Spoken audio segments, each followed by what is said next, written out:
आज आपला पुढील जे मार्गदर्शन आहे डॉक्टर के बी पाटील सर हे आपल्याला केळीचे निर्यातक्षम उत्पादन याबद्दल आपल्याला माहिती देणार आहेत.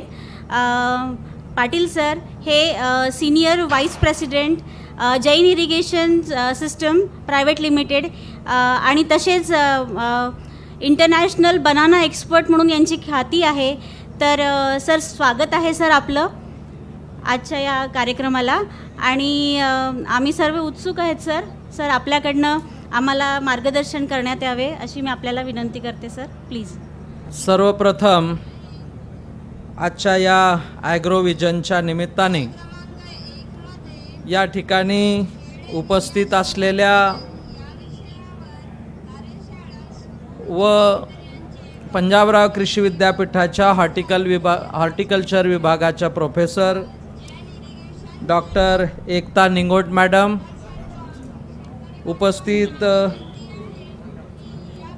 ज्यांची पूर्व विदर्भामध्ये केळी पिकाच्या उत्पादनामध्ये ख्याती आहे आणि ज्यांनी वर्धा हे क्लस्टर डेव्हलप करण्याचं व्रत हातामध्ये घेतलं आहे, असे आमचे केळी उत्पादक मान्य श्री कुंदनभाऊ वाघमारे, उपस्थित सर्व शेतकरी बंधूंनो, खऱ्या अर्थाने अतिशय चांगला योग आज आहे की या ठिकाणी आपण केळी उत्पादन तंत्रज्ञान यावरती चर्चा करणार आहोत.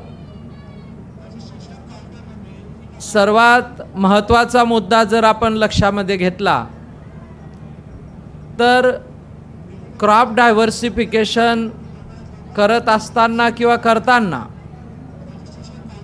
जी पीक पद्धती शेतकऱ्याच्या जीवनामध्ये उत्कर्ष साधू शकते किंवा ज्या पीक पद्धतीद्वारे फार्मिंग कम्युनिटीमध्ये आर्थिक रिव्होल्यूशन घडू शकतं, अशा प्रकारचं एक व्हिजन, अशा प्रकारची एक दृष्टी या संपूर्ण ॲग्रोव्हिजनचे मार्गदर्शक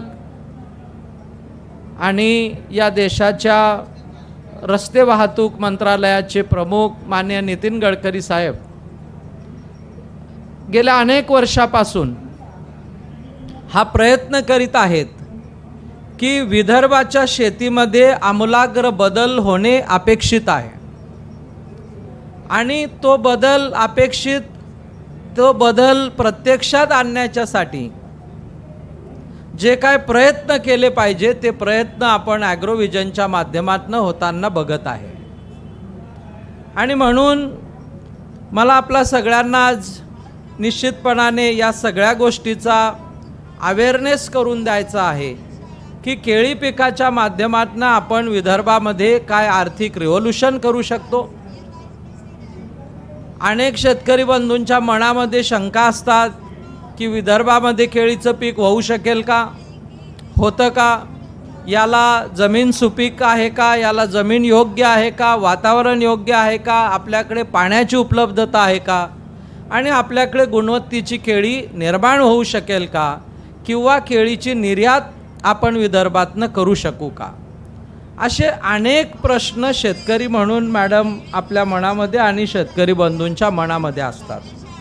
आणि निश्चितपणाने मी आपल्याला हे सांगू इच्छितो की ज्या पद्धतीने आपला देश एक पोझिशन घेऊन केळीच्या पिकामध्ये चालतो आहे, आपल्या देशामध्ये केळीचं क्षेत्रफळ साधारणपणे 8.30 लाख हेक्टर हे 2 वर्षापूर्वीचा आकडा आहे आणि आजचा आकडा जर का म्हटला तर 9 लाख हेक्टर क्षेत्र आज आपल्या देशामध्ये केळी पिकाच्या खाली आहे. परंतु जो चायनासारखा देश आहे ज्याच्यामध्ये 3,73,000 हेक्टर क्षेत्र त्या देशामध्ये आहे, फिलिपिन्स आहे, इक्वेडोर आहे, ब्राझील आहे, कोलंबिया आहे, कोस्टारिका आहे, जमायका आहे, मेक्सिको आहे, हे जे देश आहे ज्या देशामध्ये आपल्या देशापेक्षा कितीतरी कमी क्षेत्रफळावरती केळीची शेती केल्या जाते, परंतु जो एक इक्वेडोरसारखा देश आहे की जो भारतापेक्षा, चायनापेक्षा आणि फिलिपिन्सपेक्षा 25% 20% केळीचं क्षेत्रफळ घेऊन चाललाय फक्त. आणि हा देश केळीच्या निर्यातीमध्ये जगामध्ये लीडरशिप घेऊन चालला. मग नेमकं या देशाने काय केलं आणि भारत या देशाला काय संधी आहे हे आपण निश्चितपणाने यामधनं बघणार आहोत. दुसरा महत्त्वाचा मुद्दा जर आपण बघितला तर महाराष्ट्राने कायमस्वरूपी लीडरशिप या पिकाच्या मध्ये घेतली. क्षेत्रफळामध्ये कदाचित तामिळनाडू पुढे आहे, कर्नाटका पुढे आहे, केरळा पुढे आहे. परंतु ज्याला आपण कमर्शियल केळीचं उत्पादन म्हणतो, व्यापारी तत्वावर केळीची शेती म्हणतो, ही केळीची शेती व्यापारी तत्वावर महाराष्ट्र राज्यामध्ये फक्त होत आहे, गुजरातमध्ये होत आहे, MP मध्ये होत आहे, थोड्या प्रमाणामध्ये आंध्र प्रदेशमध्ये आहे. परंतु महाराष्ट्र हे राज्य या पिकामध्ये अग्रेसर आहे. त्याचं कारण लक्षामध्ये आपण घेतलं पाहिजे की आपण प्युअर कॅव्हेंडिश केळीचे उत्पादक आहोत. जी बाजारामध्ये आपण आज ग्रँड9 केळी आपण खातो आहो, बघतो आहो गाडीवरती, ठेल्यावरती, रॅपनिंग चेंबरमध्ये किंवा कुठेही, ही कॅव्हेंडिश ग्रुपची केळी आहे जी आपण महाराष्ट्रामध्ये जी शेती करतो. साधारणपणे 82,000 हेक्टरवर 88,000 वरती आता क्षेत्रफळ यावर्षी पोचलेलं आहे. 92,000 हेक्टरवर यावर्षी क्षेत्र पोचलं आहे. ह्या 92,000 हेक्टरवरती जी केळी होते ती प्रामुख्याने ग्रँड9 या केळीचा वाटा त्याच्यामध्ये मोठा आहे. आणि म्हणून व्यापारीदृष्ट्या केळीच्या शेतीमध्ये महाराष्ट्र हे राज्य देशामध्ये अग्रेसर आहे. हे सगळं करत असताना आज जो ट्रॅडिशनल फार्मर आहे, आपण विदर्भाचं उदाहरण घेतलं तर कुंदन भाऊ इथं वर्ध्यावरनं बसले आहे, अंजनगाव सुरजी आहे, अकोट आहे, परतवाडा आहे, अचलपूर आहे, पार संग्रामपूरपर्यंतचा, जळगाव जामोदपर्यंतचा भाग आहे ज्या ठिकाणी केळीची शेती होते. थोड्या प्रमाणामध्ये पुसदच्या परिसरामध्ये आहे आणि वर्ध्यामध्ये आहे. काही प्रयोग माननीय श्री रोहित अग्रवालांच्या माध्यमातून आपण नागपूरच्या त्या बाजूने सुद्धा केलेले आहे. आणि म्हणून या पिकाकडे एका भविष्यातील महत्त्वाचं पीक म्हणून याच्याकडे आपण बघणं गरजेचं आहे. तिसरा महत्त्वाचा मुद्दा आपण लक्षामध्ये घ्या. बऱ्याच वेळा असं वाटतं, शेतकऱ्याला असं वाटत असतं की आमच्या भागामध्ये केळीची शेती होईल का नाही होईल. परंतु जर आपण बघितलं तर नागपूर आणि जळगाव, ज्या जळगावची ख्याती संपूर्ण देशामध्ये आहे, जळगाव जिल्ह्यामध्ये 51,000 हेक्टर क्षेत्रावरती केळीची शेती होते. राज्याच्या 92,000 हेक्टर क्षेत्रफळामध्ये 51,000 हेक्टर केळीची शेती फक्त जळगाव जिल्ह्यामध्ये होते. आणि म्हणून जळगाव हा कमर्शियल केळीचं जिल्हा आहे. तीच अपॉर्च्युनिटी, तीच संधी आपल्याला विदर्भामध्ये आहे. ज्या वेळेस आपण विचार करतो जळगावची माती सुपीक आहे, तिथं खूप पाणी आहे, तिथं चांगलं वातावरण आहे, असं अजिबात नाही आहे. तिथला शेतकरी हा अतिशय कष्टाळू आहे. तिथला शेतकरी हा तंत्रज्ञान स्वीकारणारा आहे. तिथला शेतकरी हा बदल स्वीकारणारा आहे आणि तिथला शेतकरी हा तंत्रज्ञानावर विश्वास ठेवणारा आहे. ही पहिली गोष्ट. आणि दुसरी गोष्ट, जैन इरिगेशन ही संस्था जळगावमध्ये आहे ज्यांनी केळी उत्पादकाच्या बांधापर्यंत तंत्रज्ञान पोचवलेलं आहे. आणि म्हणून जळगाव हा केळीच्या पिकामध्ये नावारूपाला आला. तिसरं महत्त्वाचं कारण, जळगाव हे उत्तर भारताचा गेटवे ऑफ उत्तर भारत आहे. तिथून उत्तर भारत सुरू होतो, म्हणजे MP पासनं ही बॉर्डर आहे. आणि उत्तर प्रदेश असेल, हिमाचल असेल, जम्मू असेल, काश्मीर, पंजाब, हरियाणा, राजस्थान, हा जो कोल्ड भाग आहे की ज्या ठिकाणी केळीची शेती होऊ शकत नाही, अशा लोकेशनला जळगाव जिल्हा आहे. पण जर वातावरणाचा विचार आपण केला तर आज आपण अमरावती असेल, वर्धा असेल, यवतमाळ असेल किंवा नागपूर असेल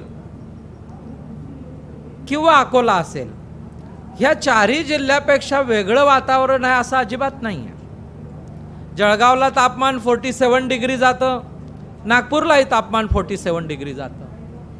जळगावमध्ये आर्द्रता 25% खाली येते, तर गोंदिया, भंडारा, चंद्रपूर आणि गडचिरोलीमध्ये हीच आर्द्रता 50 ते 60% असते.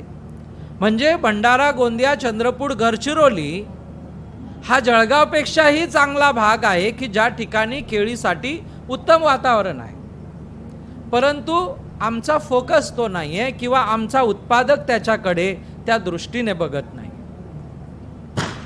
जगाच्या तंत्रज्ञानाचा आपण विचार केला आणि आपण बघितला तर असं म्हटलं जातं सर्वत्र की ज्या ठिकाणी 2000 मिलीमीटरचा रेनफॉल आहे त्याच ठिकाणी केळीची शेती केली पाहिजे.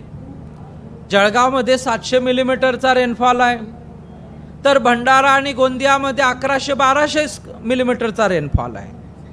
1500 मिलीमीटरपर्यंत गडचिरोली, चंद्रपूर, भंडारा आणि गोंदियामध्ये पाऊस होताना आपल्याला दिसतो आहे. मग याचा अर्थ काय आहे? याचा अर्थ असा आहे की पूर्व विदर्भाचा जो भाग आहे हा केळीसाठी अतिशय अनुकूल असा भाग आहे. वातावरणाच्या दृष्टीने, तापमानाच्या दृष्टीने जळगावमध्ये तापमान 6.5-7 डिग्रीला जातं, आपल्याकडेही जातं. आणि म्हणून वातावरण जळगावचं चांगलं आहे, नागपूर, अकोला, अमरावती किंवा आपल्या इकडचं वातावरण चांगलं नाही असं अजिबात नाही. अतिशय अनुकूल असं वातावरण आपल्या विदर्भामध्ये केळी पिकासाठी आहे. तिसरा महत्त्वाचा मुद्दा जर आपण घेतला जमिनीच्या बाबतीमध्ये तर तेही आपल्या लक्षात येईल. आपण सर्वसाधारणपणे विचार करतो की केळीला जमीन कशा पद्धतीची असावी, केळीला जमीन काळी कसदार असावी असं मॅडम आणि आम्ही ज्या विद्यापीठामध्ये शिकलो त्याच विद्यापीठाने आम्हाला शिकवलं. पण प्रॅक्टिकली जर आपण विचार केला तर केळीला निचऱ्याची जमीन असावी. आणि आपला जर पूर्व विदर्भाचा भाग आपण बघितला, इवन म्हणजे Chandrapur, Bhandara, Gondia, Gadchiroli, part of Nagpur, part of Yavatmal, part of Anjangaon, Surji, Akot, Telhara किंवा संपूर्ण अचलपूर उत्तम अशा जमिनी आहे. म्हणजे कुंदन भाऊ तर या ठिकाणी यशस्वी शेतकरी बसलेच आहे जे 24-25 एकरावरती केळीची शेती करता. पण अंजनगावमध्ये तुळशीराम भोंडेंसारखे शेतकरी आहे जे गेल्या 20 वर्षामध्ये केळीच्या पिकामध्ये आमूलाग्र बदल आणि अतिशय मोठ्या प्रमाणात आर्थिक रेव्होल्यूशन त्यांच्या कुटुंबामध्ये झालं. अशी अनेक उदाहरणं अकोट, अंजनगाव, परतवाड्यामध्ये.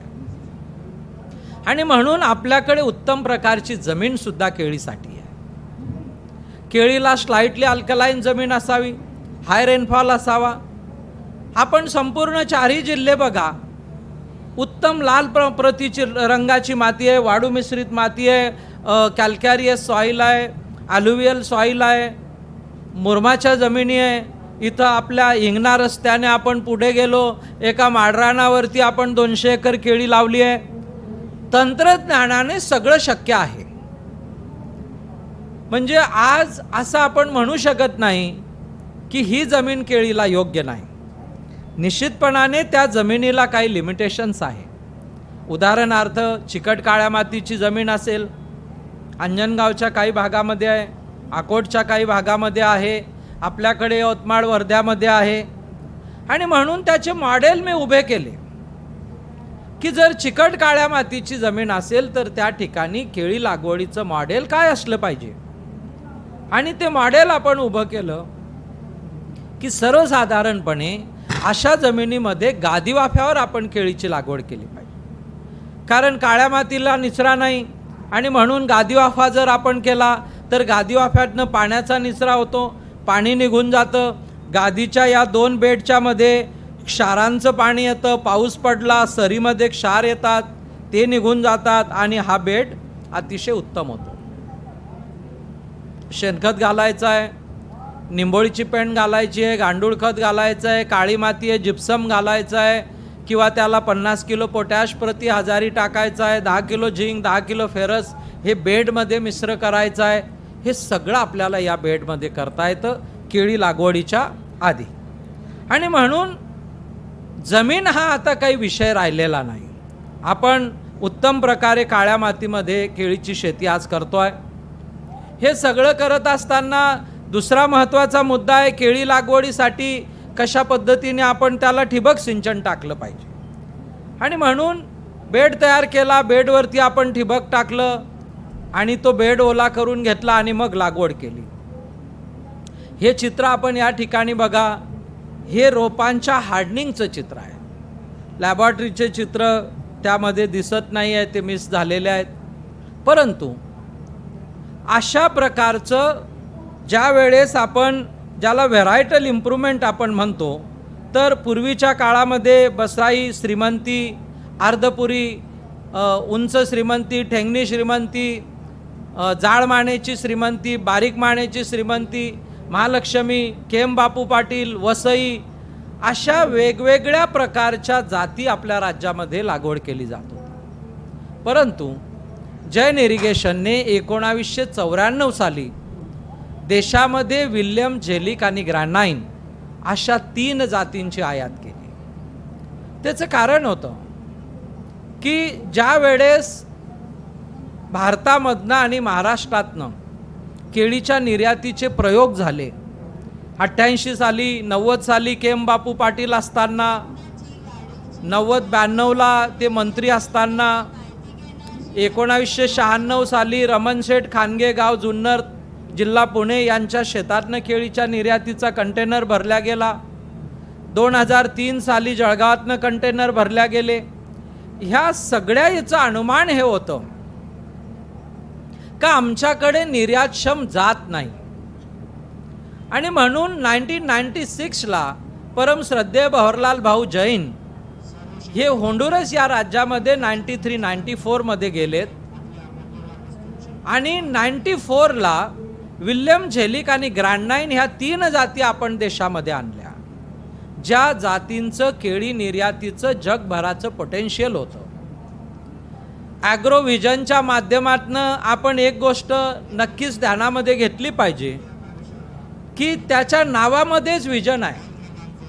कृषीचं विजन आहे, कृषीबद्दलची एक दृष्टी आहे आणि ही दृष्टी कोणाच्या जवळ तरी असावी लागते आणि ती दृष्टी आमच्या जवळ असेल तरच आम्ही शेतीच्या क्षेत्रामध्ये आमूलाग्र बदल घडवू शकतो, हेही आपण नोंद केलं पाहिजे.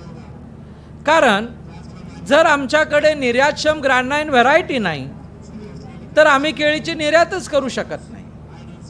आणि म्हणून 25,000 केळीची रोपं आपण 94 साली इम्पोर्ट केली, ती शेतकऱ्यांना दिली, त्याच्या मल्टीलोकेशनल ट्रायल घेतल्या आणि त्या ट्रायलमध्ये केळी निर्यातीचं मॉडेल उभं केलं. मग जर ही व्हरायटी आपण मल्टिप्लाय कंदाच्या माध्यमातून करायची ठरवली असती तर पॉसिबल होतं का? तर पॉसिबल नव्हतं. कारण किती वर्ष आपल्याला लागली असती ही व्हरायटी मास स्केलला शेतकऱ्यापर्यंत पोहोचवण्याला. आणि म्हणून टिश्यू कल्चरचं तंत्रज्ञान विकसित केलं. 95 साली 50,000 टिश्यू कल्चरची रोपं जैन इरिगेशनच्या लॅबॉरेटरीमध्ये बनली, ती शेतकऱ्याला दिली. विल्यम, झेलिक आणि ग्रॅनाइनमध्ये ग्रॅनाइन ह्या व्हरायटीचा परफॉर्मन्स उत्तम आला, जी व्हरायटी आज 90% जगामध्ये ट्रेड केल्या जाते आणि भारतामध्ये आज 63% उत्पादन एकट्या ग्रॅनाइन या व्हरायटीचं आहे. आणि म्हणून हे तंत्रज्ञान विकसित केलं. आज कंपनी 13 कोटी रोपं केळीची बनवते आहे. 13 कोटी रोपांचा ॲडव्हान्स बुकिंग आहे. हे जे शेडनेट हाऊस, पॉली हाऊस आपण बघतात, हे 112 एकर क्षेत्र, नेट क्षेत्र पॉली हाऊसच्या खाली आहे. आणि सर्वसाधारणपणे 230 एकर 290 एकर क्षेत्रावरती हा टिश्यू कल्चर पार्क त्या ठिकाणी उभा आहे. आणि म्हणून हे तंत्रज्ञान विकसित केलं. शेतकऱ्याला कशा पद्धतीने रेडीमेड रोप आपल्याला देता येईल त्याचा विचार केला.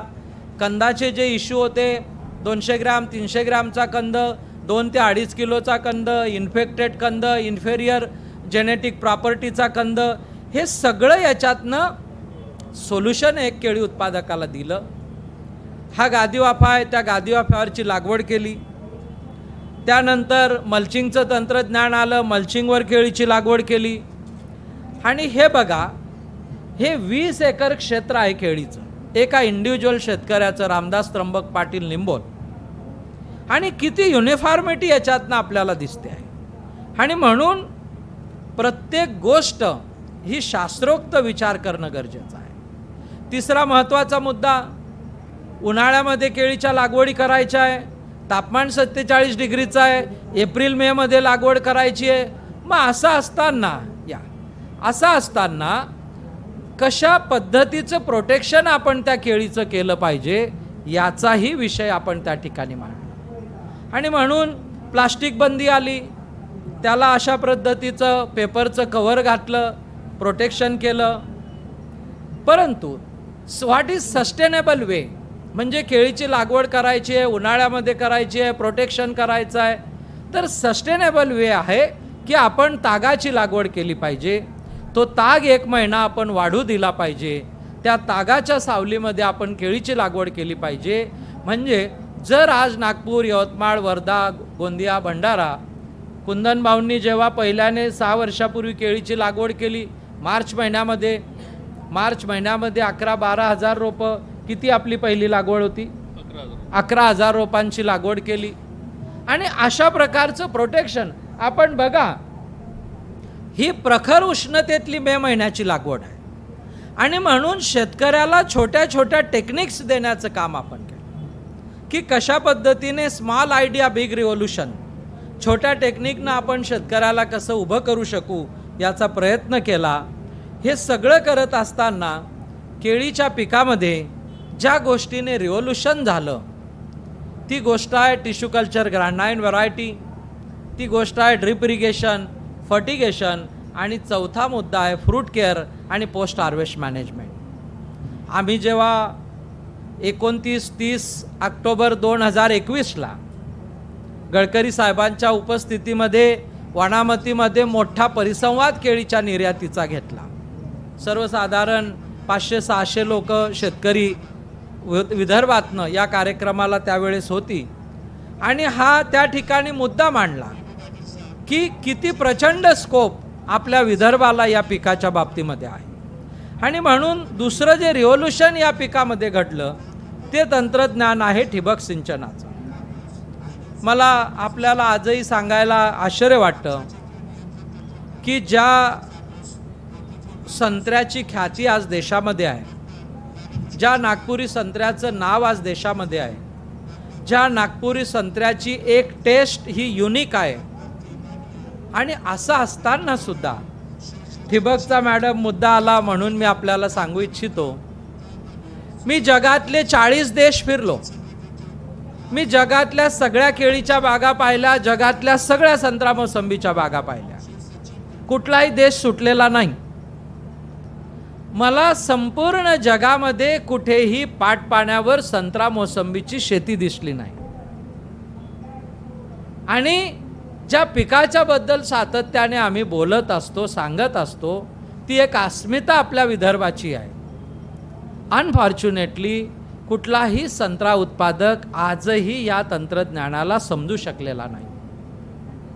आजच्या 30 वर्षापूर्वी आज जी संत्र्याची परिस्थिती आहे तीच केळी पिकाची परिस्थिती आजच्या 30 वर्षापूर्वी होती. संपूर्ण 1986, 87, 88, 90 सालापर्यंत संपूर्ण केळी जळगाव जिल्ह्याची पाटपाणी पद्धतीवरती होती. आज जळगाव जिल्ह्याच्या 51,000 हेक्टरमध्ये एकही शेत हे पाटपाणी पद्धतीवर नाही आहे. तीच परिस्थिती संत्र्याची 30 वर्षापूर्वी होती, तीच परिस्थिती संत्र्याची आज आहे. 90% आज फ्लडिंग आहे. आणि म्हणून जोपर्यंत नवीन कॉन्सेप्ट आम्ही समजून घेत नाही, जोपर्यंत शेतीला आम्ही सायन्स मानत नाही, जोपर्यंत शेती एक आधुनिक पद्धती शेतीमध्ये आहे ती आपण मानत नाही, तोपर्यंत शेतीमध्ये आमूलाग्र बदल आपण घडवू शकत नाही, हे लक्षात घ्या. आणि म्हणून ठिबक सिंचनाच्या तंत्रज्ञानाने केळीच्या पिकामध्ये आमूलाग्र बदल घडवला. ज्या पद्धतीने केळीचं पीक केल्या जात होतं त्या काळामध्ये असं म्हटलं जात होतं, आणि भवरलाल भाऊंना शेतकरी वर्ग असं सांगत होता की भाऊ तुम्ही फर्टिलायझर दिले, ट्रॅक्टर दिले, राजदूत दिली, बायो फर्टिलायझर दिले, पाईप दिला, सगळं काय दिलं तोपर्यंत आम्ही मान्य केलं. पण जिथं गुडघाभर पाणी आम्ही भरतो आहे आणि तुम्ही म्हणता ठिबक म्हणजे थेंब बाय थेंब थेंब पाण्यावर केळीची शेती करा, which is not at all possible. हे शेतकऱ्याचं मत होतं. आणि भवरलाल भाऊंनी जैन हिलवरती एक 4 एकरामध्ये केळीची शेती आम्ही त्या काळामध्ये केली आणि 10,000 शेतकऱ्यांना तो प्लॉट दाखवला. ज्या वेळेस रावेर, यावल, मुक्ताईनगर, बऱ्हाणपूरमधनं बसेस भरून जैन हिलला येत होत्या, त्यावेळेस शेतकऱ्यांची आपसामध्ये चर्चा होती. मे महिना होता की आपल्या केळी एवढ्या खराब झाल्या आहे, भाऊने तर ठिबकवर केळी लावली आहे, त्या केळीची काय परिस्थिती असेल. आणि जेव्हा शेतकरी जैन हिलला पोहोचलेत आणि अक्षरशः ते आश्चर्यचकित झाले की असंही घडू शकतं. आणि मी आपल्याला खात्रीने सांगू इच्छितो की पुढच्या 10 वर्षामध्ये 100% जळगावची केळी हे ठिबक सिंचनाच्या खाली आली आणि आमूलाग्र बदल केळीच्या पिकामध्ये घडला. आज आपण बघतोय अजून पुढच्या कॉन्सेप्टपर्यंत आपण पोचलो आहे की ज्याला आपण ॲटोमेशनच्या माध्यमातून आज केळीची शेती केल्या जाते. अशा प्रकारचे एवढे सुंदर ॲटोमेशन आज शेतकरी लावायला लागले. ज्या भागवत विश्वनाथ पाटलांचं नाव इथं मी दिलं आहे हे त्यांचं ॲटोमेशन आहे. हे ॲटोमेशनची रूम आहे. रूम म्हणजे काय, आपलं घर आहे. हा जवळपास 40 फूट लांब, 40 ते 50 फूट लांब आणि 30 फूट रुंद असा हॉल आहे.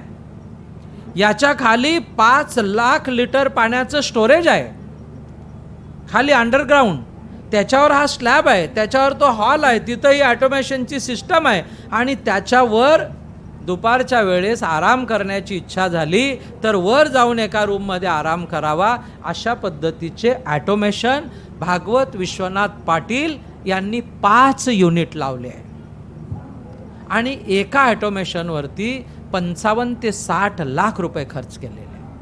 म्हणजे जर शेतकऱ्याच्या जीवनामध्ये आर्थिक रिव्होल्यूशन घडत असेल तर तंत्रज्ञानावर शेतकरी काय खर्च करू इच्छितो याचं एक उदाहरण आपल्या डोळ्यासमोर आहे. आणि म्हणून हा मुद्दा आपल्या सगळ्यांना समजून घेणं आणि तो समाजापर्यंत पोहोचवणं अतिशय गरजेचं आहे. ज्या वेळेस शेतकरी बंधू सुरुवातीला 2 लॅटरल, त्याला मायक्रोट्यूब, 2 ओळीला 1 ठिबकची नळी, मग 1 नळी त्याला 1 ड्रिपर, मग 1 झाड त्याला 2 ड्रिपर, मग इनलाईन ड्रिपर.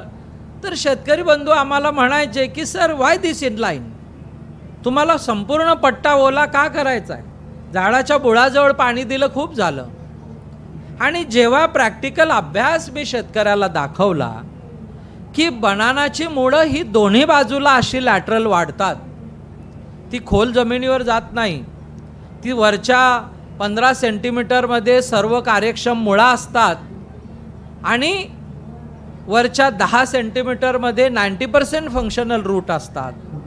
मग या मुळांची जोपासना करायची असेल तर झाडाच्या ओढीने एका बाजूने एक आणि दुसऱ्या बाजूने दुसरी, आता सिंगल नळी नाही, एका ओढीला 2 नळ्या, हा कन्सेप्ट आज जळगावमध्ये पॉप्युलर झाला. आणि ही बाग आपण बघा की एका बाजूने 1 नळी आणि दुसऱ्या बाजूने ट्विन लॅटरल, आणि दोन्ही बाजूच्या मुळांची कक्षा कशा पद्धतीने जोपासायची जेणेकरून झाडाची मुळं कार्यक्षम असतील, झाडांच्या मुळात जर नेटवर्क मोठा असेल तर आपल्याला उत्पादन मिळेल. 2018 साली मी कोस्टारिकामध्ये गेलो. सँडोवल नावाच्या माझ्या शास्त्रज्ञ मित्राने मला पेनड्राईव्हमध्ये एक डेटा दिला आणि तो मी 2020 पर्यंत उघडूनच नाही पाहिला. करोनाच्या काळामध्ये मी त्याच्यावर अभ्यास केला. ऑफिसला बसून असायचो, बाहेर जायला काही पर्याय नव्हता. आणि जेव्हा तो स्टडी डोळ्याच्या समोर आला की बनानाच्या रूट नेटवर्क हे किती इम्पॉर्टंट आहे. 480 मुळं ही 13 इंचाच्या डेपमध्ये आहे. आणि जर 13 इंचाच्या डेपमध्ये 480 मुळांची निर्मिती होत असेल आणि त्याचं क्षेत्र फक्त 13 इंचाचं असेल तर केळी उत्पादकाने कशा पद्धतीने पाण्याचं आणि अन्न घटकाचं न्यूट्रिशनचं मॅनेजमेंट केलं पाहिजे तेही आपल्याला त्यातनं लक्षात येतं. आणि म्हणून दुसरा जो कन्सेप्ट आहे की आज मुळाच्या कक्षेमध्ये पाणी देत असताना न्यूट्रिशन देणं अतिशय गरजेचं आहे. पूर्वीच्या काळामध्ये आणि इव्हन आजच्या काळामध्ये अजूनही बरेच गैरसमज केळी उत्पादकाच्या मनामध्ये आहे की बा केळीला खूप पाण्याची गरज आहे. तसं नाही आहे. केळीला खूप पाण्याची गरज नाही. मी तर वेगळ्या अर्थाने असं म्हणत होतो की केळीला पाण्याची गरज नाही आहे. मॅडम, आपल्यालाही आणि सगळ्यांनाही आश्चर्य वाटेल, मग हे कोरडवाहू पीक आहे का? तर हे कोरडवाहू पीक नाही. केळीला मुळाच्या कक्षेमध्ये चिखलाची गरज नाही. मुळाच्या कक्षेमध्ये स्टॅग्नेट पाण्याची गरज नाही. मुळाच्या कक्षेमध्ये मॉइश्चरची गरज आहे, ओलाव्याची गरज आहे. मुळाच्या कक्षेमध्ये soil water plant relationship maintain असणं म्हणजे मुळाच्या कक्षेमध्ये हवा, अन्नद्रव्य, मुळं, माती, जमीन याचा समतोल असणं आणि त्या समतोलातनं मुळांचा विकास केळीच्या पिकाचा करून घेणं हे महत्त्वाचं आहे. आणि म्हणून हे संपूर्ण शास्त्र आपण केळी उत्पादकाला समजून सांगितलं आणि त्यातनं एक नवीन मॉडेल दिलं की त्या मॉडेलमध्ये आपल्याला पूर्वीच्या काळामध्ये जेव्हा आम्ही शिकायचो त्यावेळेस केळीला 100 ग्रॅम नत्र, 40 ग्रॅम स्फुरद, 100 ग्रॅम पालाश हे रिकमेंडेशन होतं. 100, 40, 100 NPK. परंतु ते ट्रॅडिशनल पद्धतीमध्ये होतं ज्यामध्ये आपल्याला उत्पादकता कमी होती. केळीचं सरासरी घडाचं वजन 10 ते 12 किलो होतं. एकराला वजन सर्वसाधारणपणे 10 ते 12 टनाचं होतं. कालावधी 18 ते 20 महिन्याचा होता. हार्वेस्टिंग पर्सेंटेज 60 ते 65% फक्त होतं. आणि म्हणून अशा परिस्थितीमध्ये संपूर्ण तंत्रज्ञान रिव्हॉल्युनाइज केलं की जर आम्हाला हायेस्ट प्रोडक्टिव्हिटी बनानाची अचीव करायची असेल तर आमचं क्रॉप कल्टिवेशनचं मॉडेल हे वेगळं असलं पाहिजे. आणि मला सांगायला आपल्याला आनंद होतो की मी 1995 साली एक छोटीशी पुस्तिका केळीवरती इंग्रजीमध्ये लिहिली आणि त्यामध्ये लिहिलं की केळीला 200 ग्रॅम नत्र, 70 ग्रॅम स्फुरद आणि 300 ग्रॅम पालाशची गरज आहे. त्यावेळेस आमचं रावरी कृषी विद्यापीठ ॲग्री नव्हतं, ऐकायला तयार नव्हतं. आणि तामिळनाडू ॲग्रिकल्चर युनिव्हर्सिटीला हे मान्य नव्हतं. राष्ट्रीय केळी संशोधन केंद्राची नेमकीच निर्मिती झालेली होती, त्यांचंही फार काम पुढे नव्हतं. आणि 98 साली डॉक्टर एन कुमार जे आता व्हाईस चान्सलर म्हणून रिटायर झाले उभे राहिले आणि मला म्हटले की mister Patil, how can you say banana need so much of nutrient? I said, yes sir, this is the requirement for grandine, this is requirement for tissue culture because it's a very high yielding variety and our production per acre is very high, per plant is very high. आणि मी म्हटलं की मी जे recommendation करतो आहे याला base भारतातलं कोणतंही संशोधन नाही आहे. याला बेस आहे बायोव्हर्सिटी इंटरनॅशनल, याला बेस आहे इनिबॅफ फ्रान्स, इनिबॅफ फिलिपिन्स, याला बेस आहे कॉर्बाना कोस्टारिका, याला बेस आहे फिया फाउंडेशन होंडुरस, याला बेस आहे या अग्रवाल साहेब पुढे याला बेस आहे TBRI तैवान. आणि अशा नॅशनल इंटरनॅशनल ऑर्गनायझेशनने जे बनानामध्ये काम केलं आणि त्यांनी त्या काळामध्ये जे सिद्ध केलं की केळीच्या पिकाला त्याच्या बायोमास प्रोडक्शनच्या बेसिसवरती अन्न घटकाची गरज काय आहे ते या देशाला पहिल्याने सांगितलं आणि त्या तंत्रज्ञानाने केळीमध्ये रिव्होल्यूशन केलं. आजचं जे आपलं रिकमेंडेशन आहे 200 ग्रॅम नत्र, 70 ग्रॅम स्फुरद, 400 ग्रॅम पालाश.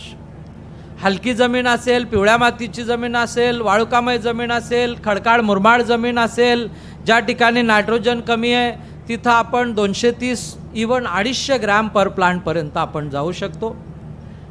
तिसरा महत्त्वाचा मुद्दा आपण याच्यामध्ये मांडला की पूर्वीच्या काळामध्ये केळीचं जे झाड होतं, आमच्या अग्रवाल साहेब 30 वर्ष माझ्यासोबत ते एरिया मॅनेजर म्हणून होते.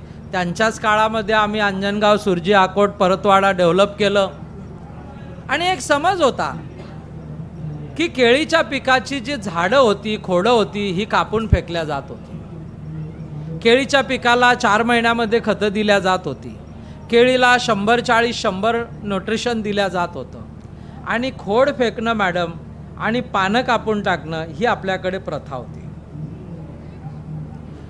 जेव्हा हा डॉक्टर लहाव या माणसाने केलेलं संशोधन मी रेफर केलं, तेव्हा असं निदर्शनामध्ये आलं की झाडाला दिलेल्या अन्न घटकाच्या सर्वसाधारणपणे 40 ते 45% अन्न घटक हे झाडाच्या खोडामध्ये, अवशेषामध्ये स्टोअर आहेत.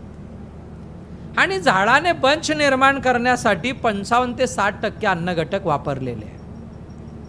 आणि या देशाला पहिल्याने सांगितलं की केळीचं क्रॉप संपल्यानंतर त्याचा पिलबाग त्याचं रटून घेत असताना आपण खोड काढून फेकायचं नाही. मजुरी पण वाचेल, त्रास पण वाचेल, न्यूट्रिशनचं रिसायकलिंग होईल. त्याचा जो पील सोडला त्याला त्या खोडामध्ये असलेले स्टोर्ड अन्न घटक मिळतील. आणि अशा पद्धतीने हे मॉडेल उभं राहिलं. म्हणून दुसरा महत्त्वाचा मुद्दा लक्षामध्ये हा घेतला की हे सगळं करत असताना अन्न घटकाच्या कमतरता शेतकऱ्याला शिकवल्या. त्याची पानं पिवळी पडत असतील त्याला नत्राची कमतरता आहे, त्याचे पानं खोडापासून सुटत असतील त्याला स्फुरदाची कमतरता आहे, त्याची पानं डार्क काळ्या रंगाची हिरव्या रंगाची असतील त्याला स्फुरदाची कमतरता आहे, त्याच्या पानामध्ये स्लाईट येलोइश कलर नसेल म्हणजे त्याला स्फुरद कमी पडलेला आहे. हे सगळं शेतकऱ्याला शिकवलं. त्याचं पान पोपटाच्या चोचेसारखं सुकतं आहे. अनेक वेळा शेतकरी बंधू याला करपा समजतो. हा करपा नाही आहे, हे पोटॅशची डिफिशियन्सी आहे. त्याच्या पुढे आपण बघितलं तर त्याचं पान पिवळं पडतं आहे, पिवळं होऊन पांढरं पडतं आहे. पान पांढरं पडतं आहे म्हणजे आयरन या घटकाची कमतरता आहे. पान पाठीमागे तांबड्या रंगाची छटा येते म्हणजे त्याला झिंक या घटकाची कमतरता आहे. त्याचं पान अरुंद निघतं आहे त्याला झिंक या घटकाची कमतरता आहे. आणि सिव्हिअर थंडीचा अटॅक येतो आहे, ही कोणतीही कमतरता नाही, हे चिलिंगची इंजुरी आहे. आमच्या खरं तर माझ्याजवळ फार सुंदर पिक्चर आपल्या याचे अंजनगाव सुरजीचे होते, आहे पुढे मी दाखवेल आपल्याला. आणि अशा पद्धतीने ही चिलिंग होताना आपल्याला थंडीमध्ये दिसत आहे. आणि हे चित्र अग्रवाल साहेब आपल्याला आठवत असेल, जानेवारी 2010मध्ये आपण अंजनगाव सुरजीमध्ये केळीच्या चिलिंगच्या नियंत्रणाचा एक परिसंवाद घेतला होता. आणि हे चित्र आहे उमेश बोंडे यांचं. हे चित्र आहे जानेवारी 2010चं की उमेश बोंडेकडे मॅडम आपली 20,000 रोपं लागलेली होती. 10,000 रोपं गावाच्या शेजारी आणि ही 10,000 रोपं सातपुड्याच्या पायथ्याशी. आणि संपूर्ण बाग या पद्धतीने जळालेली होती. आणि तुळशीराम दादा भोंडे यांच्याकडे गेल्या 20 वर्षापासून मी जेवण करतो. आणि अग्रवाल साहेब आणि आम्ही दुपारी जेवायला बसलो आणि उमेश काय दिसला नाही. आणि म्हणून सहज भोंडे दादांना विचारलं की उमेश दिसत नाही आहे. नाही म्हटले साहेब तो झोपला असेल वरच्या मजल्यावर. म्हटलं का? नाही म्हणे काय बागा खराब झाल्या, बागेत जाण्याची इच्छा नाही आहे, त्याने शेतात जाणं सोडून दिलेलं आहे, तो शेतात जात नाही, सगळी केळी खराब झालेली आहे. म्हटलं का असं? नाही म्हणे ते थंडीच्या लाटेने, चिलिंगच्या लाटेने. आणि तुम्हीच म्हटले मागच्या आठवड्यामध्ये देशोन्नतीमध्ये आणि लोकमतमध्ये एक लेख छापला, तोही आम्ही वाचला, त्यातही हे सगळं लिहून आलं. आणि त्याला खाली बोलवलं आणि आम्ही शेतामध्ये गेलो. तो आपल्यासोबत तो अन्सारी होता. असे सगळी जण आम्ही त्या ठिकाणी गेलो. शेतामध्ये गेल्यानंतर अशा प्रकारचं चित्र केळीच्या पिकाचं आम्ही बघितलं. आणि त्या उमेशला खात्री दिली की अरे बाबा, आज जरी केळी तुझी पूर्णपणे जळालेली असेल, पण if you follow me, if you follow us, if you follow the technology, आणि इथून पुढचं त्याचं व्यवस्थापन जर तू उत्तमरित्या केलं तर या बागेमध्ये 1 नया रुपयाचं नुकसान होणार नाही, 2-5% सुद्धा उत्पादन घटणार नाही याची खात्री आहे. आणि मित्र, आपल्याला आश्चर्य वाटेल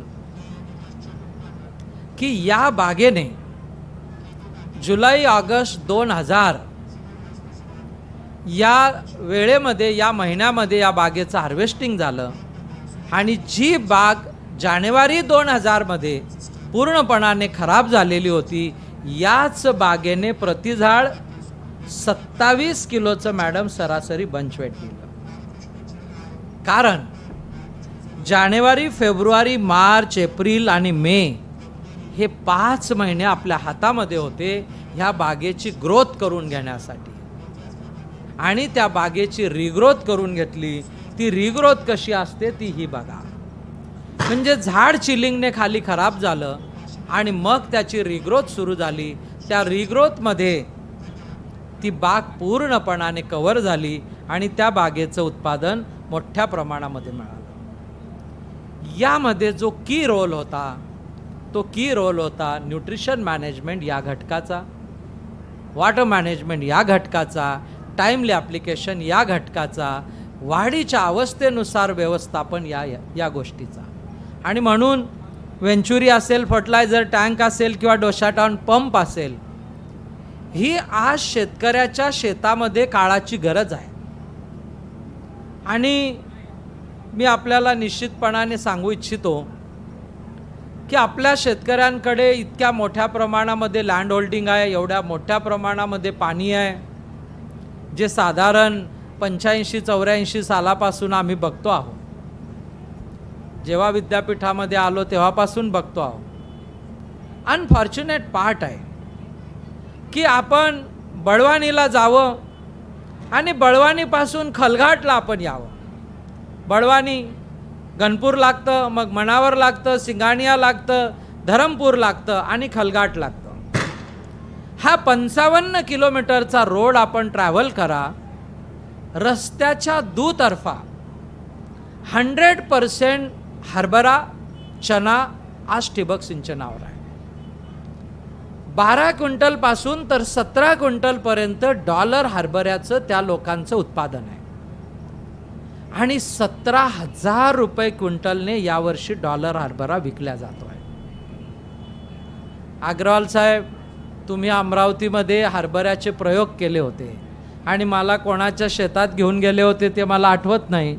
चोपडेंच्या शेतामध्ये मोर्शीला, आणि 5 फुटाच्या लॅटरलवर हरभरा लावलेला होता, जो हरभरा 12 क्विंटल प्रति एकरच्या खाली नव्हता. मित्र, माननीय गडकरी साहेब असतील, KB पाटील असतील, दवे साहेब असतील, निंगोड मॅडम असतील, संपूर्ण कृषी विभाग असेल, पंजाबराव कृषी विद्यापीठ पूर्ण असेल, आमचे मित्र DM पंचेबाई असतील, सगळी शास्त्रज्ञ मंडळी असेल, ॲग्रोव्हिजनचं व्यवस्थापन असेल, परंतु आमची जर मानसिकता बदलणार नसेल तर सगळ्यांचे प्रयत्न वायफळ आहे हे लक्षात घ्या. आणि to be very honest with you की एवढे प्रयत्न आणि एवढा सपोर्ट जर जळगाव जिल्ह्याच्या केळी उत्पादकाला असता तर आज जळगाव जिल्हा ज्या करोडोमध्ये खेळतो आहे त्याची प्रगती त्याच्याही पुढे गेलेली असती, ही लक्षात घ्या. मोठ्या प्रमाणामध्ये आपल्याला सपोर्ट आहे, पण दुर्दैवाने सत्य बोलण्याची ही वेळ आहे की आजही आमचा विदर्भाचा शेतकरी हा पारंपरिकतेच्या मानसिकतेतनं बाहेर यायला तयार नाही.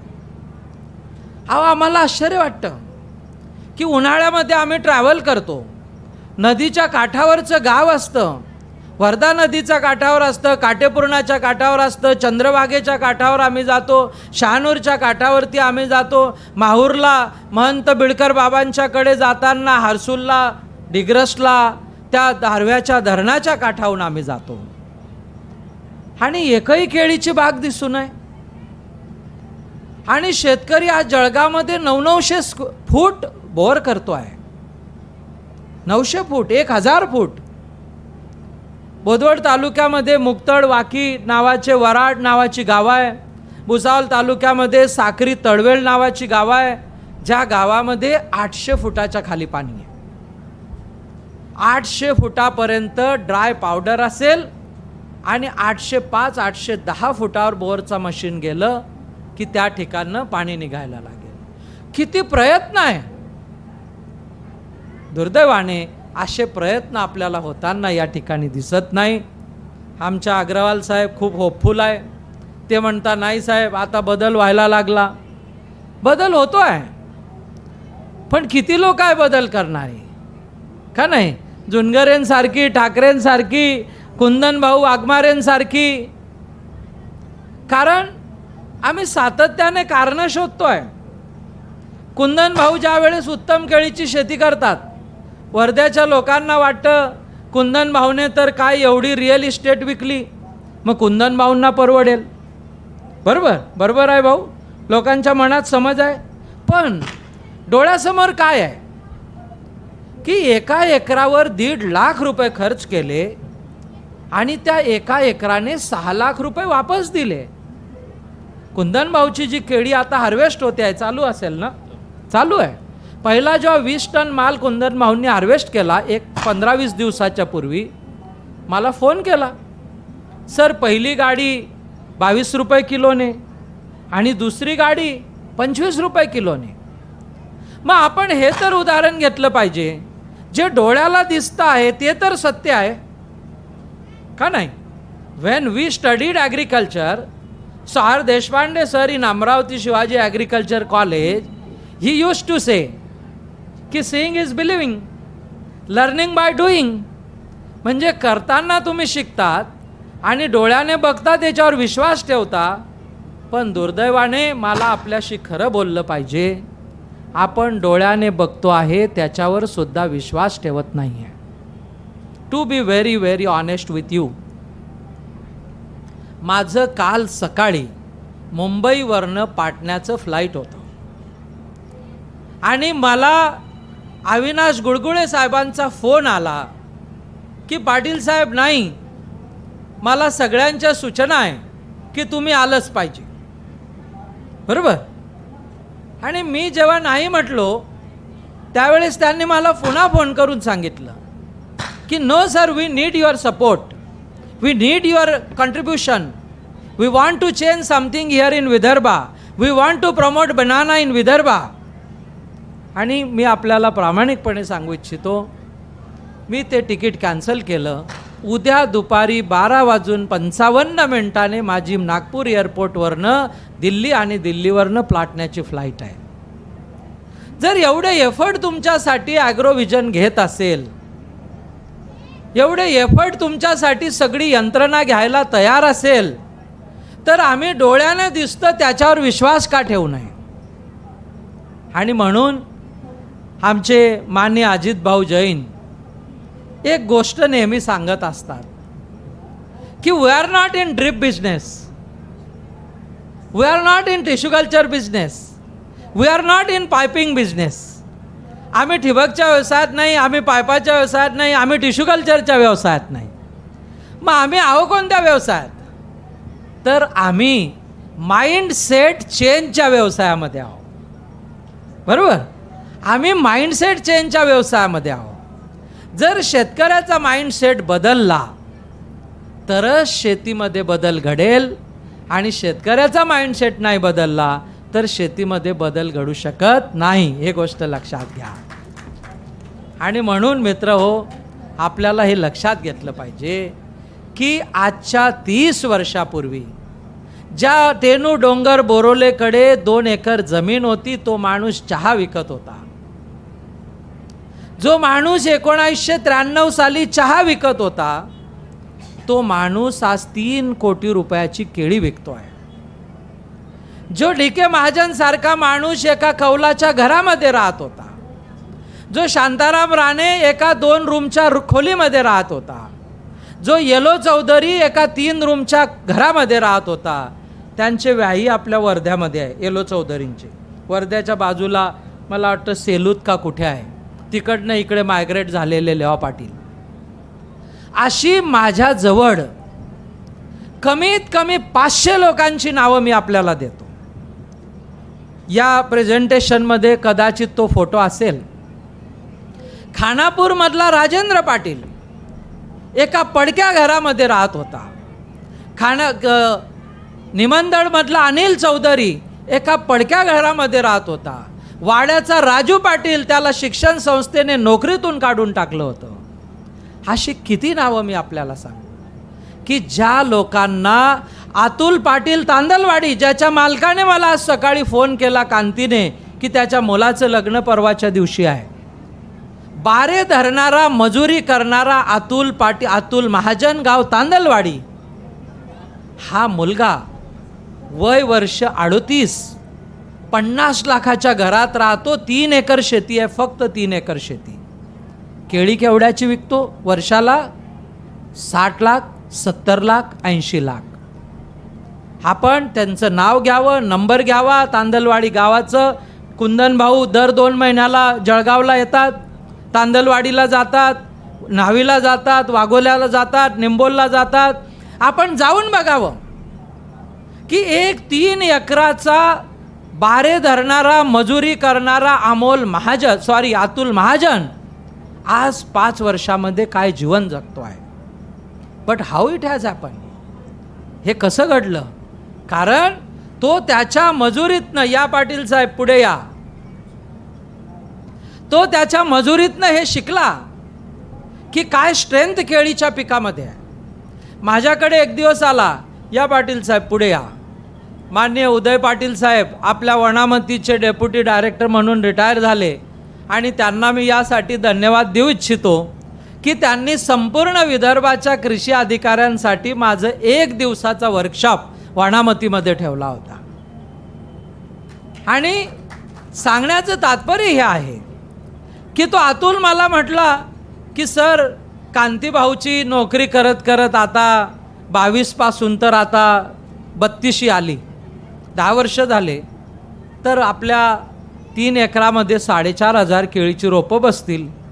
थोडी आर्थिक परिस्थिती नाही आहे, पण आता मला तंत्रज्ञान समजलेलं आहे, तर मला वाटतं यावर्षी आपण घरची शेती करावी.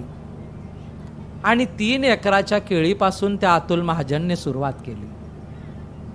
मित्र, आमचे सहकारी काही इथं आहेत. राजा विश्वजीत सिंग यांचा दिवाणजी, यांचा सालदार, व्हाल बदलणारा माणूस संतोष लाचेटा, गाव बडवानी. आठवतं तुला? बडवानी. आज हा संतोष लाचेटा 20,000 केळीच्या रोपांची लागवड करतो. हा संतोष लाचेटा वर्षाला 50 लाख रुपयाची केळी विकतो. आणि म्हणून हा बदल आपल्याला विदर्भामध्ये अपेक्षित आहे. हा बदल आपल्याला अकोला, अमरावती, यवतमाळ, हा बदल आपल्याला जी पोटेन्शियल आमच्या गोंदियामध्ये, भंडाऱ्यामध्ये, चंद्रपूरमध्ये, गडचिरोलीमध्ये आहे. आणि पुढचंही उदाहरण आपल्याला सांगतो. मॅडम, आपल्याला 2:30ला थांबायचं आहे? हां हां नाही, हां, अच्छा, 1:30ला सुरू झालं. बरं. आणि म्हणून एक गोष्ट मला आपल्याला सांगायची की ज्या ठिकाणी काही ॲक्टिव्हिटी घडतात, असं इंफाड हे शहर, ज्याच्यामध्ये मी 2002 साली केळीची लागवड केली, आणि जी लोक 10,000 ते 12,000 रुपये महिन्याला नेक्सलाईट ॲक्टिव्हिटीमध्ये मिळतात म्हणून हातामध्ये बंदूक घेऊन दिमापूर, इम्फाड, गुवाहाटी रस्ता ब्लॉक करायचे. जसा आज आदिस अबाबा टू अर्बामंच रस्ता ब्लॉक आहे इथिओपियामध्ये. त्या लोकांना ज्या वेळेस मणिपूर गव्हर्नमेंटने फ्रीमध्ये केळीची रोपं वाटली, मित्र, त्यांची मी सक्सेस स्टोरी छापली. आणि गव्हर्नमेंट ऑफ मणिपूरने 2010 साली हा रिपोर्ट छापला की जी लोक इन्सर्जन्सी ॲक्टिव्हिटीमध्ये होते त्यांनी 2-2, 3-3 एकराची केळी लावली. आणि आज ती लोक 10-10, 12-12, 15-15 लाख रुपयाची केळी विकायला लागले. त्यांच्या लक्षात आलं की जर आपण स्वतः कष्ट केली, मेहनत केली, जीव धोक्यात नाही टाकला, तर केळीसारखं सुख नाही आहे, याच्यासारखी पैसे नाही आहे. वर्षाला 1.5 लाख कमवणारा माणूस वर्षाला 10 ते 12 लाख रुपये कमवायला लागला. त्या ॲक्टिव्हिटीतनं बाहेर आला. हा इंफाड गव्हर्नमेंटचा 2010 सालचा रिटर्न पब्लिश रिपोर्ट आहे. आणि म्हणून एवढी ताकद या पिकामध्ये आहे. फक्त याची शेती करत असताना आपल्याला फर्टिगेशन करणं गरजेचं असतं. दर 4थ्या दिवसाला केळीला युरिया, पोटॅश, फॉस्फरिक ॲसिड 1261, 0050 त्याच्या वाढीच्या अवस्थेनुसार द्यावे लागतात. हे शेड्यूल आहे, याचा फोटो आपण काढून घेऊ शकता, तो आपल्या मित्रांना पाठवू शकता. केळीला अन्न घटक आणि पाण्याचं व्यवस्थापन जर टिश्यू कल्चर केळीच्या रोपाला योग्यरित्या केल्या गेलं तर त्याच्यातनं आपल्याला काय उत्पादन मिळू शकतं हे आपल्या लक्षामध्ये येईल. आणि म्हणून हे सगळं तंत्रज्ञान विकसित केलं. ही 3 महिन्याची बाग, ही 4 महिन्याची बाग, ही 5 महिन्याची बाग, ही 5 महिन्याची बाग, ही 6 महिन्याची बाग, ही 7 महिन्याची बाग, ही 8 महिन्याची बाग. बघा काय बाग आहे, बरोबर. ही मल्चिंगवरची केळी, बघा त्याचा स्टेम, बघा त्याची डबल लॅटरल, बघा स्टेम गर, त्याचं लस्टर, त्याचा कलर, त्याचं डायमीटर आणि हे त्याचं फ्लावरिंग. काय अप्रतिम आहे ही त्याचं फ्लावरिंग. ही बाग यासाठी आहे की हे जे सदानंद महाजन आहे, ज्यांना सर प्रणाम सर, आपण वर मंचावर या. आदरणीय परम श्रद्धेय माजी कुलगुरू, आपल्या देशाच्या ॲग्रिकल्चरचे माजी कमिशनर, ॲग्रिकल्चर सायंटिस्ट रिक्रुटमेंट बोर्डाचे माजी चेअरमन, आमचे परम श्रद्धेय गुरुवर्य डॉक्टर माई सरांचं या ठिकाणी आगमन झालं. मी सरांना विनंती करतो की सर कृपया आपण मंचावर बसावं. हे इथं दिसतं सर, हा समोर आहे. आणि म्हणून हे जे चित्र मी या ठिकाणी सदानंद महाजन यांचं दाखवलं ते एवढ्यासाठी आहे की केळीच्या पिकाला स्लाइडली ॲसिडिक जमिनीची गरज असते. तांदलवाडी या गावामध्ये 8.5 pHची केळीची जमीन होती आणि त्या 8.5 pHमध्ये आपण केळीची शेती करत होतो. पण 2007 साली हा प्रयोग पहिल्याने आपण केला की जर 8.5 pHमध्ये फॉस्फरस अवेलेबल नाही, बोरान नाही, फेरस नाही, मॅग्नेज नाही, कॉपर नाही, झिंक नाही, नायट्रोजनसुद्धा नाही. आणि म्हणून एक प्रयोग केला आणि त्या प्रयोगाच्या अंती की जर आम्ही ठिबक सिंचनाच्या माध्यमातून फॉस्फरिक ॲसिड दिलं आणि फॉस्फरिक ॲसिडच्या माध्यमातून मुळाच्या कक्षेतला pH आम्ही डाऊन करू शकलो तर काय रिव्होल्यूशन केळीच्या पिकामध्ये होऊ शकतं हे या तांदलवाडी गावातनं आपल्या लक्षामध्ये आलं. आज हे मॉडेल बनलं. ज्या वेळेस हे आपण केलं त्यावेळेस त्या तांदलवाडी गावामध्ये मुळाच्या कक्षेतला pH 6.7 झाला. ज्या जमिनीमध्ये 12 किलो 15 किलोचा घड येत होता त्याच जमिनीमध्ये 25 ते 30 किलोचा घड यायला लागला. अशा पद्धतीचं रिव्होल्यूशन त्या केळीच्या पिकामध्ये घडलं. हे सगळं करत असताना त्याचे आपण फण्या कमी केल्या पाहिजे. 8 ते 9 फण्या ठेवल्या पाहिजे म्हणजे निर्यातक्षम गुणवत्तेचा माल तयार होईल. त्यानंतर त्याला स्कर्टिंग बॅग आपण घातली पाहिजे, त्याचा बंच स्प्रे केला पाहिजे, त्याचे फ्लोरेट्स आपण केळ्यावरचे काढले पाहिजे. ते काढत असताना फ्लोरेट्स काढून झाले त्याला अशी स्कर्टिंग बॅग आपण घातली पाहिजे. त्या स्कर्टिंग बॅगमुळे लस्टर राहते, ग्रीनरी राहते, त्याला ब्रुझिंग येत नाही, इजा होत नाही. आणि जे कॉस्मेटिक लूक आपण बंचचं म्हणतो ते कॉस्मेटिक लूक आपण निर्माण करू शकतो. अशा पद्धतीचं प्री हार्वेस्ट मॅनेजमेंटचं काम आपल्याला करावं लागतं. हे सगळं करत असताना या कदम साहेब पुढे या, हळदीचे तज्ज्ञ आहे कदम साहेब. आणि अशा पद्धतीने या गुरुनाथन नावाच्या माणसाचा हा फोटो आहे जो माणूस वयाच्या 82 वर्षापर्यंत केळीची शेती केला. आणि जेव्हा मी थेनीला त्यांच्याकडे गेलो आणि गुरुनाथनला विचारलं की Gurunathan how do you achieve 44 kg bunch weight. आणि मित्र गुरुनाथन मला म्हणाले की doctor Patil I started following the model which you have given to the Tamil Selvan. आणि त्या मॉडेलला मी फॉलो केलं आणि माझ्या 9 वर्षाच्या शेतीमध्ये आज सर्वोच्च उत्पादन मी काढू शकलो. हा गुरुनाथनच्या बागेचं चित्र आपण बघताय. या बागेमध्ये एकही घड हा 45-44 किलोच्या खालचा नव्हता, हे लक्षात घ्या.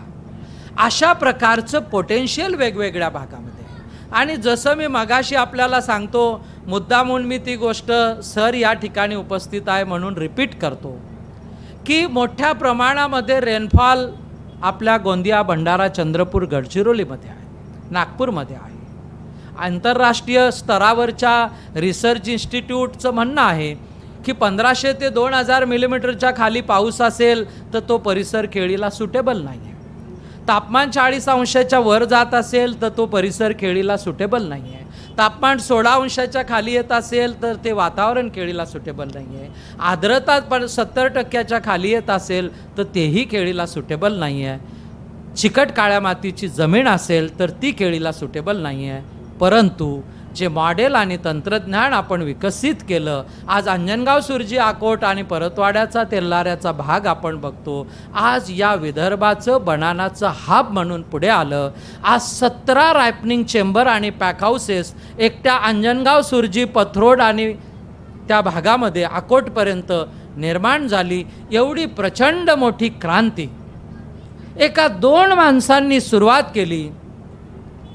दिनेश बोंडे, कमलेश पटेल, सुधीर भाऊ रसे, प्रवीण नेमाडे आणि प्रदीप देशमुख, रमेश आकोटकर ही 5 माणसं 2008 साली माझं एक व्याख्यान ऐकलं आणि पुढे आली. आणि आज देशातलं पोस्ट हार्वेस्ट मॅनेजमेंटचं उत्तम उदाहरण जर काय असेल डोमेस्टिकसाठी सर, तर ते अंजनगाव, सुरजी, अकोट आहे. हे लक्षात घ्या. ज्या ठिकाणी केळीच्या बागेच्या घडाचा ट्रक भरल्या जात नाही त्या ठिकाणी फण्या करून केळीची बाग कापल्या जाते. अशा पद्धतीने फण्या त्या ठिकाणी केल्या जातात आणि क्रेट्स त्या ठिकाणी भरल्या जातात. उष्ण वातावरणामध्ये त्याला शेल्टरची गरज आहे. बागेत मायक्रोक्लायमेट मेंटेन, वेळ संपला म्हणून मी पटपट जातोय. मायक्रोक्लायमेटसाठी नेट लावणं गरजेचं आहे. केळीला बेस्ट क्रॉप रोटेशन काय आहे? तर केळीला बेस्ट क्रॉप रोटेशन आहे पपया. कारण पपयाच्या पानामध्ये, फुलामध्ये, मुळामध्ये, खोळामध्ये, फळामध्ये पपेन आहे. पिंच केलं की त्यातनं दूध निघतं, ते पपेन आहे. आणि ते पपेन पाटील साहेब, इट्स ए प्रोटिओलिटिक एन्झाईम. पपयाचा बायोमास हा जवळपास 40 टन प्रति एकर निर्माण होतो. तो 40 टन बायोमास आपण जमिनीत मिक्स करतो आणि त्याच्यानंतर जमिनीमध्ये जी अमिनो ॲसिडची निर्मिती होते त्याच्यातनं केळीची उत्तम क्वालिटी येते. आणि म्हणून हे तंत्रज्ञान आपल्याला समजून घेणं गरजेचं आहे. पिलबागाचं तंत्रज्ञान समजून घेणं गरजेचं आहे. अशा पद्धतीने पिलबाग ठेवला पाहिजे, त्याचं व्यवस्थापन केलं पाहिजे, माती लूज केली पाहिजे, पुन्हा नव्याने त्याचं ड्रीप टाकलं पाहिजे आणि अशा पद्धतीची पिलबागाची केळी आपण उभी करू शकतो. 18 महिन्यामध्ये 2 पिकं घेऊ शकतो. आणि शेवटच्या 2 मिनटामध्ये जे फ्युचर आदरणीय परमश्रद्धेय माई सरांनी बघितलं आणि ज्या फ्युचरला, ज्या व्हिजनला माननीय गडकरी साहेबांनी सपोर्ट देण्याचं आणि पुढे नेण्याचं काम करता आहेत, ते फ्युचर विदर्भाचं काय आहे? मित्रहो, विदर्भामध्ये प्रचंड पाणी आहे. विदर्भामध्ये अनुकूल जमिनी आहे. विदर्भामध्ये समृद्धीसारखा एक्सप्रेस वे निर्माण झाला आहे. विदर्भामध्ये वर्ध्यासारखं ड्रायपोर्ट निर्माण होत आहे. आपण केळी उत्पादक म्हणून पुढे आलात. आपण केळी उत्पादनाचं तंत्रज्ञान समजून घेतला. आपण pre harvest, post harvest management आणि पॅकिंगचं तंत्रज्ञान समजून घेतला. मी खात्रीने आपल्याला सांगू इच्छितो की आमच्या उशाला बाजारपेठ आहे. दुबईला केळी येते 4 million ton sir, 0.4 million ton, 4 lakh केळी दुबईला आयात होते. 6 लाख टन केळी चायनाला आयात होते. 7 लाख टन केळी इराणला आयात होते. 13 लाख टन केळी रशियाला आयात होते. 3 लाख टन केळी उझबेकिस्तानमध्ये होते. 6 लाख टन केळी जपानमध्ये आयात होते. ज्या दुबईमध्ये, मिडल ईस्टमध्ये Iran, Tehran, Jeddah, Abu Dhabi, Oman, Muscat, Bahrain, Kuwait, Turkey, कुठून केळी येते? इक्वेडोरवरनं केळी येते. Ecuador to Dubai, Ecuador to Iran काय अंतर आहे? 28 दिवस कंटेनरला. फिलिपिन्स टू दुबई 15 दिवस कंटेनरला. फिलिपिन्स टू इराण 15 दिवस कंटेनरला. मुंबई टू दुबई 4 दिवस कंटेनरला. मुंबई टू इराण 8 दिवस कंटेनरला. म्हणजे आमच्या उशाला बाजारपेठ आहे. परंतु कोणाच्या ताब्यात आहे? ती बाजारपेठ फिलिपिन्स आणि इक्वेडोरच्या ताब्यात आहे. कोस्टारिका आणि होंडुरस आणि इक्वेडोरच्या ताब्यामध्ये आहे.